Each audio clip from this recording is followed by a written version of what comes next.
Hey there, comic book friends. I'm Travis, and it's Talking Comics. This week, I'm talking comics from May 22nd, 2024. I always read a week behind whatever the latest books that come out. And of course, then I don't get my books until around the weekend. So this always puts us like a week and a half behind. I've had some people ask, well, why do you do that? Largely so it's not a rush for me to have to read those books. So it does not feel like a job. There was a point when I was getting a lot of comics, way more than I'm getting now, almost double the comics. And I was getting them on Friday and then reading them as fast as I could, 15 to 20 some odd books, to have them ready to talk about them on Saturdays. And there were times where it started to feel more like a job. And this isn't a job. This is just me having fun. If it was a job, I'd take all of this more seriously. And we'd have flashy things going on and whatnot. But I'm just here talking comics. That's what I want to do. I want to talk comics with people. What's your thoughts? What's my thoughts? That's great. Toss around the idea of maybe I'll do a live show again some point. There's a lot of great live shows out there. It's not like I'm needed. Yeah, and so I talk comics. I don't take notes. I pick the books up and basically have thoughts, whatever those thoughts are. Sometimes after I'm done talking comics, I've turned the camera off and whatnot. Then I have a ton more thoughts about it, or I watch your guys' videos and I have all kinds of thoughts about stuff that I didn't think about to say while I was talking them. But anyway, I'm yammering, and that's not what we're here for. We're here to talk about the comics. Let's talk about the comics. First up, we're going to talk lore. This is lore remastered. This is number 1. It is a big, thick, square-bound book. I think if I remember correctly, when I was doing these are the comics I got this week. It's a $10 book. Yep, they're $9.99 US. So it's thick. I didn't actually count the pages in it. It's interesting. So it's got some illustrations. It's got some just straight up prose in it. There's probably 10 or so pages of straight up prose of a character's journal, this Jonathan Bradley diaries. And then there is some sequential art. Some of it is more sequential than others. Some of it looks photography based. And then some of it is straight up. Yeah. I think I understand the story. It's part of it's set in the past and part of it's set in the now. There is mythical and magical things roaming. There is that Jonathan Bradley person was in charge of a sector. I think the UK divided up into different parts of the map, and he was part of an order of one part. That order that he was part of did a crappy old job of controlling the critters, and so the critters are running amok. There's a group of people that are hiring some soldiers, some super golem soldiers. And the golems are based, I believe, on the Jewish legends of golems, to fight them. Some of it makes sense. Some of it doesn't make sense. I enjoyed it. There was less sequential art than what I would have preferred as far as it being a comic. And there were a lot more prose than what I would have wanted. Not that I am against reading a book, but I like my comics. So yeah, I mean, I'm going to pick the rest of it up. I'm curious to see what it is. Not sure how, to talk about it that doesn't really truly give stuff away. I like the visuals. they're interesting. There's 2 or 3 different styles seem to be executed in it, and I don't know if those styles are, this is a rawer form of my work and this is the highest level of my work. Like I said, some of it looks closer to photo rendering, and it may not be. Some of it looks like J. John Mulliff's stuff. If you're familiar with his old work back in the day with Blood Tale and Moonshadow and some of that sort of stuff. He even did Dracula. There's an excellent Dracula book that he did back in the day, oversized thing. So interesting. Definitely the most time consuming to read, largely because it's thick. And like I said, there's 10 or 15 pages of prose versus comics. Anyway, let's jump into Wonder Woman issue number 9. More trials and tribulations of Wonder Woman. She is still captured. This time it's a different type of torture. The last issue dealt with a lasso and lasso of lies being forced upon her. This issue is purely isolation. I like the book. I saw some jokes roaming around the internet about eating a rat. Not sure exactly what that was about because I just chose not to follow it. Like I said, I really enjoyed the book. Interesting, once again, watching her work her way through the situation that is in front of her, and her version of surviving what's going on. She's not Batman. She's not Superman. She is, Wonder Woman. And how does she figure her way through this? How many more issues? How many more different ways is the King of America going to torture her? I don't know. But I continue to enjoy this part of the book. Curious to see if we get back to the greater thing where it centers more on the whole murder thing that went on and how they're treating Amazons and how that's all going to get worked out and the climate in America, because the book kind of reflects current climate in America. So if we get back into that, it'll be curious to see how we touch on that. The art, the Sampri line work, and Moray coloring is amazing on the book. Really enjoyed it. Just a solid book. I am very pleased with what is going on in it. Next up, we have Grimm, issue number 17.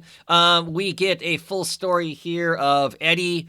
We get his backstory. He's the one character we haven't really seen, where he came from and how he got to where he is.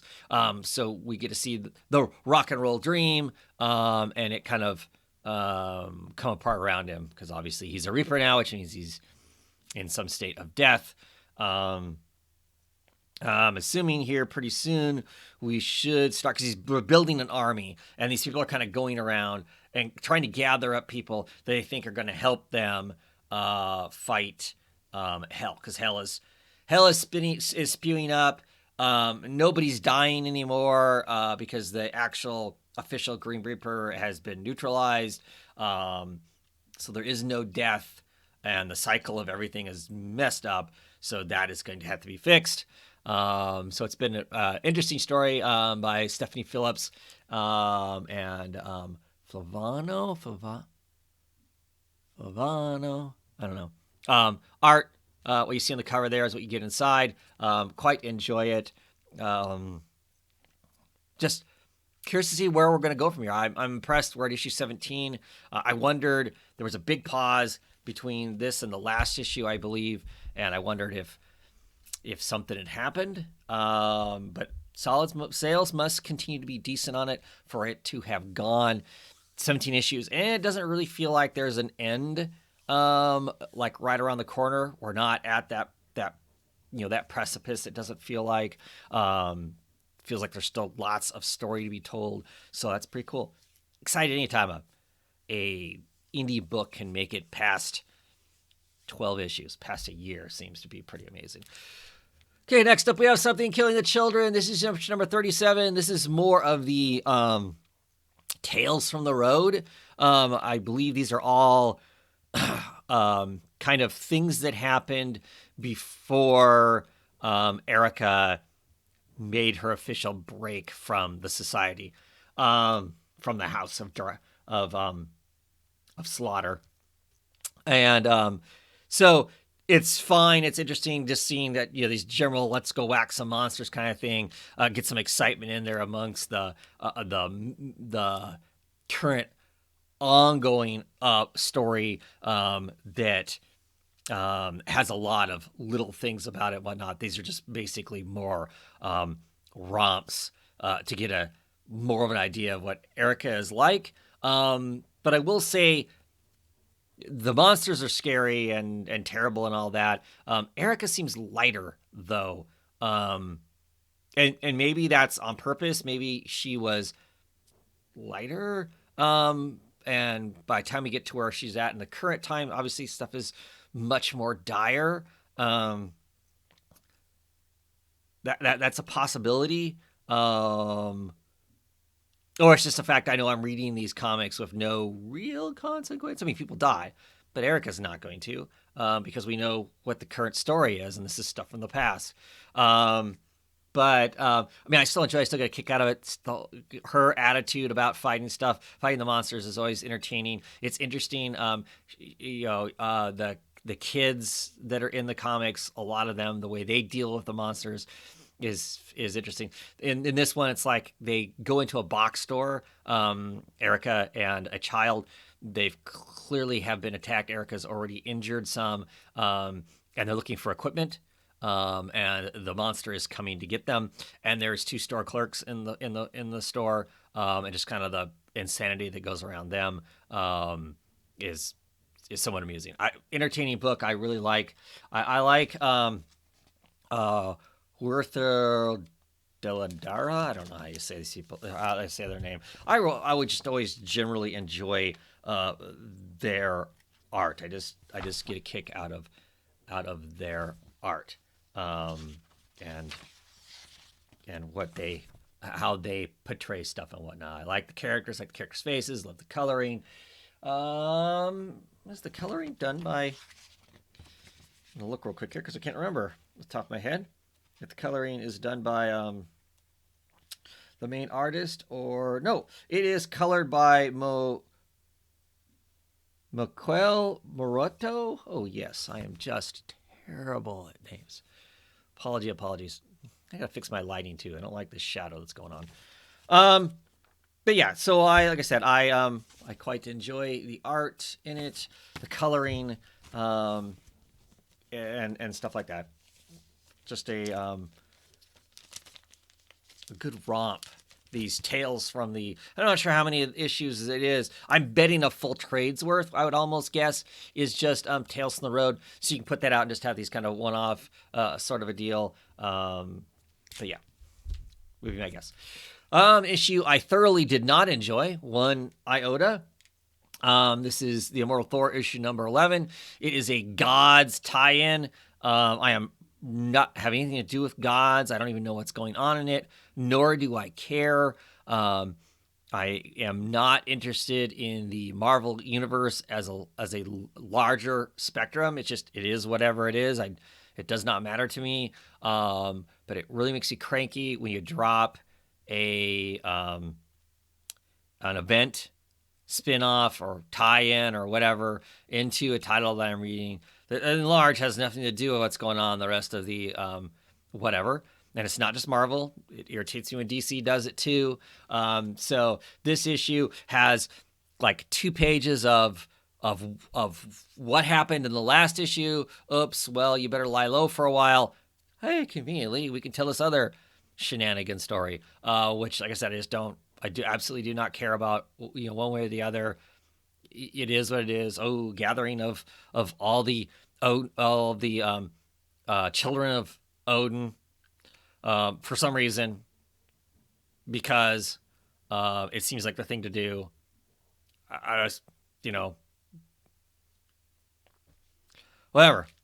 Got nothing to do with me. So other than not having a gap in my collection of Immortal Thor, the book was nothing for me. I'm not interested, and I hope that the next issue clearly is going to be more of this, because it didn't say that I can remember. Hey, catch the rest of this in Gods, whatever it is or whatever. But look in the back here, God's death.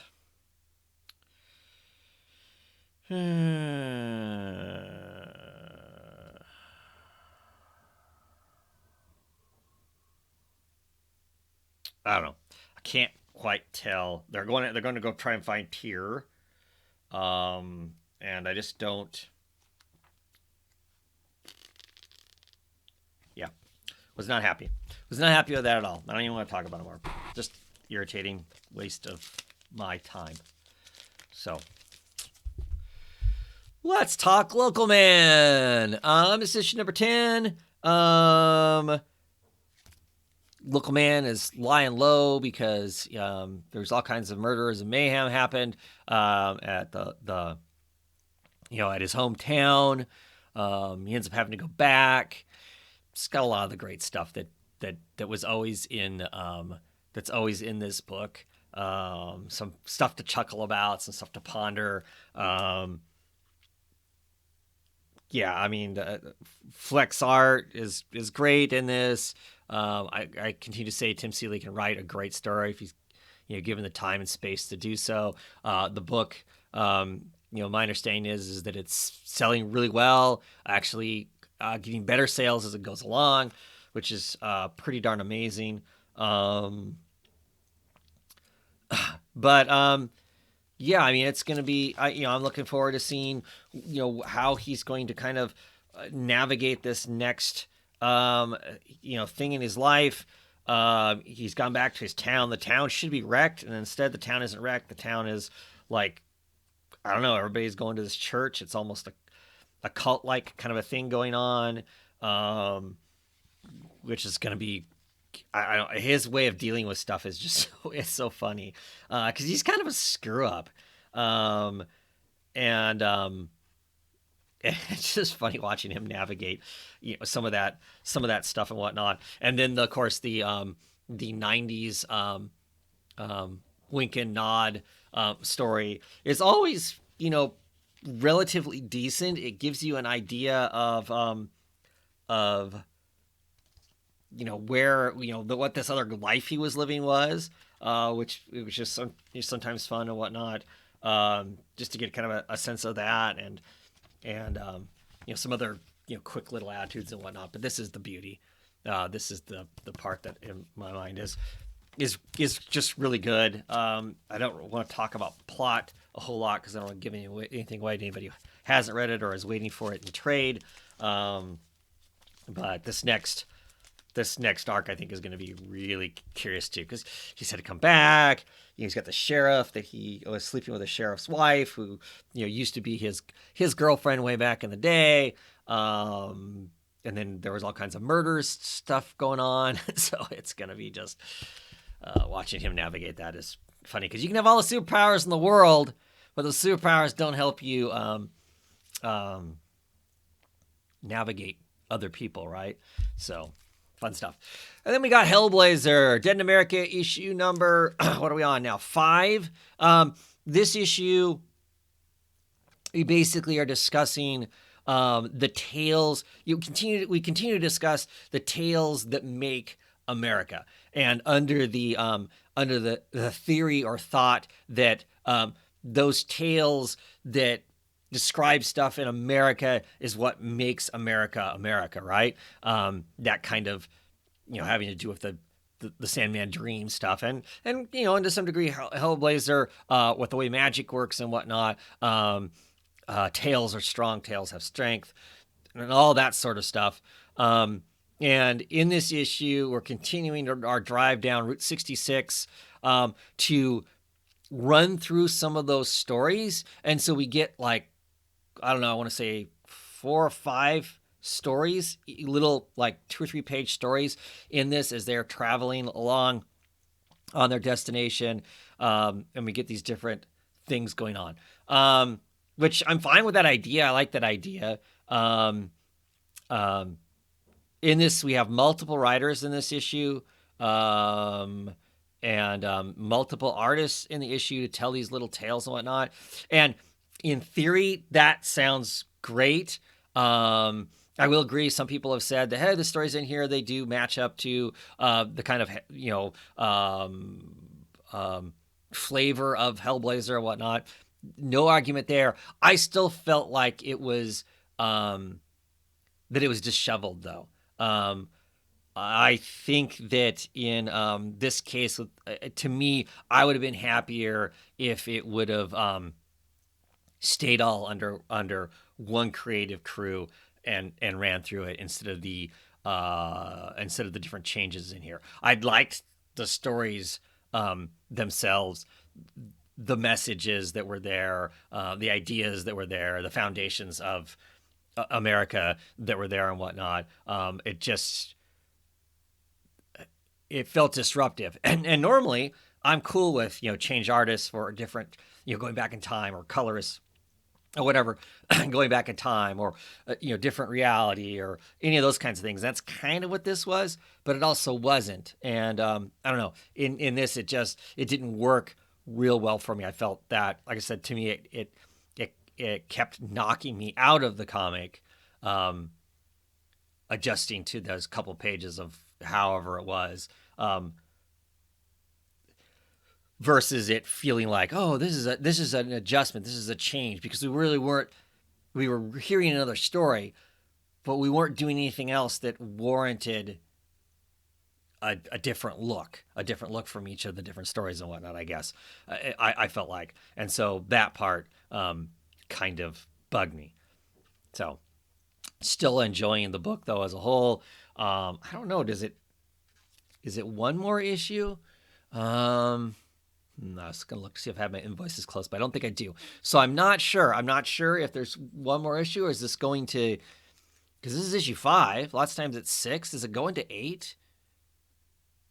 I don't remember. Anyway, I'll be curious, because it doesn't feel like next issue should be some sort of an end, because, we're still dealing with the fact that we have some more sand to collect. We need to do some stuff. We need to do some stuff for Sandman himself.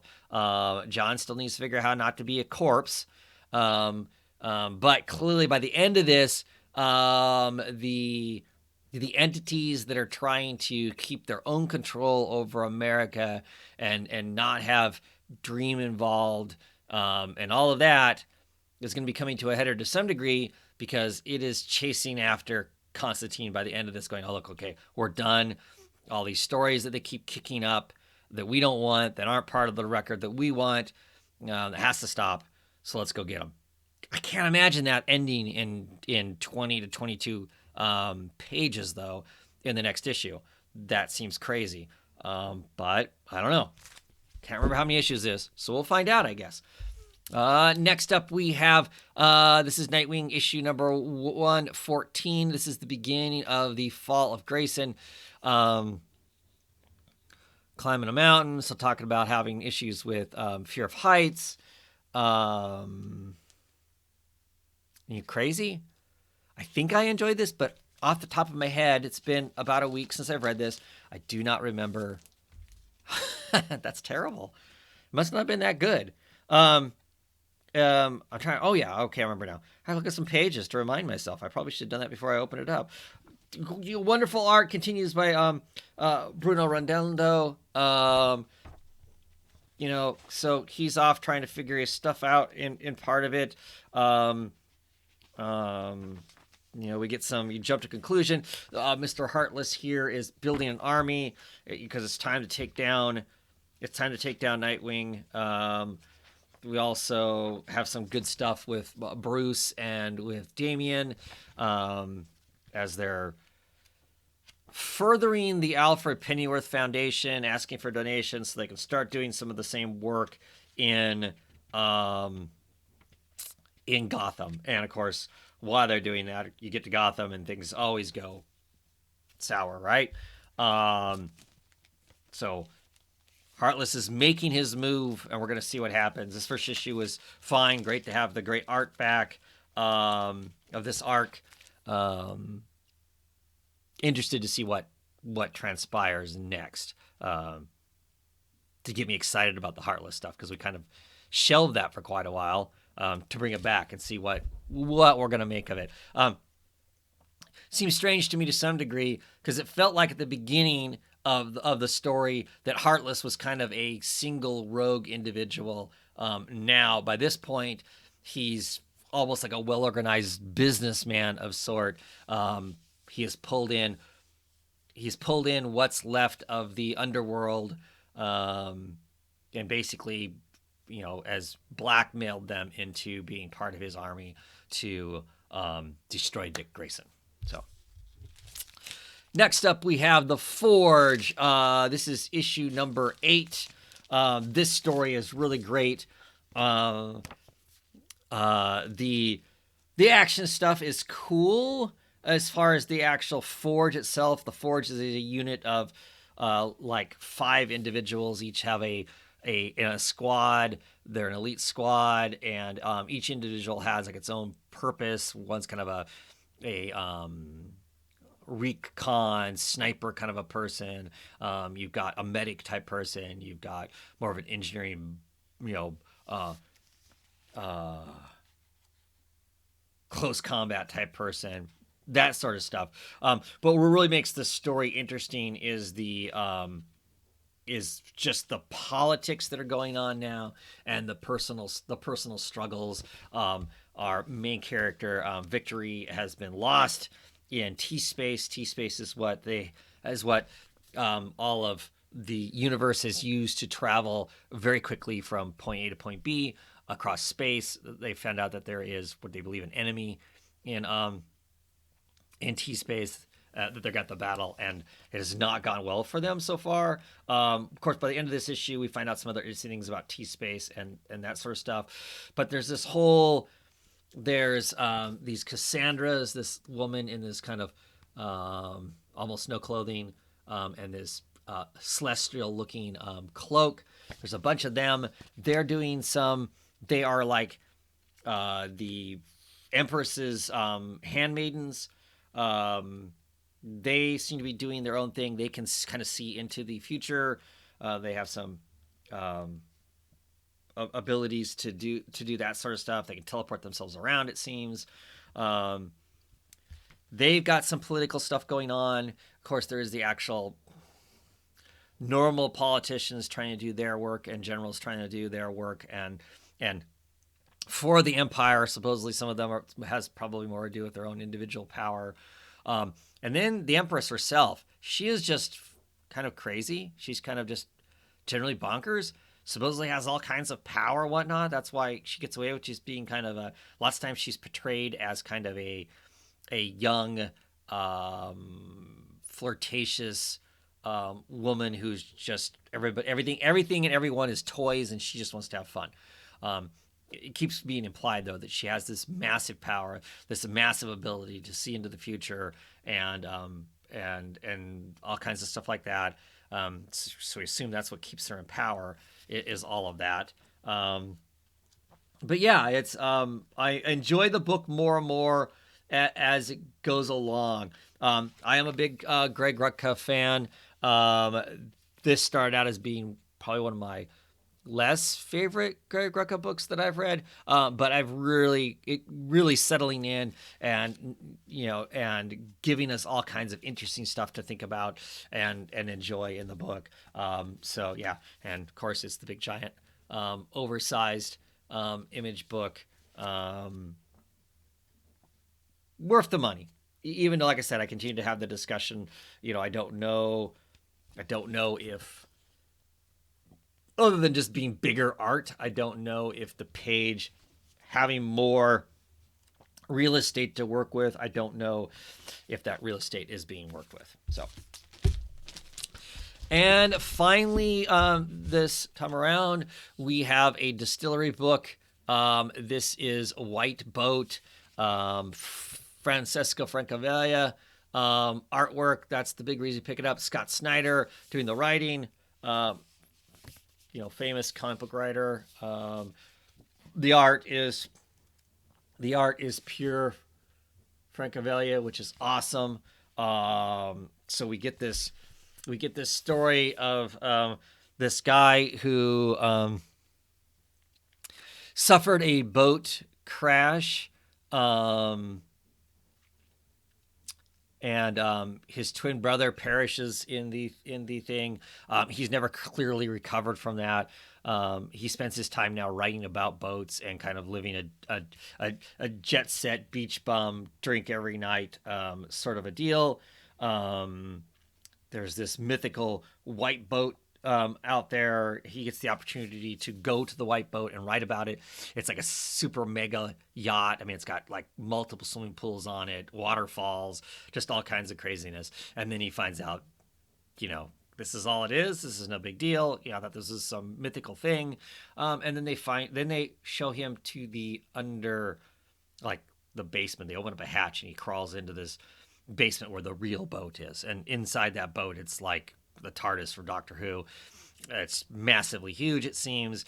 He walks for forever, sees all kinds of stuff, ancient stuff, modern stuff, and he also sees some monsters. He thinks he's going mad. He's trying to escape. There's all kinds of bizarre stuff in it. There's some great shots with this giant octopus.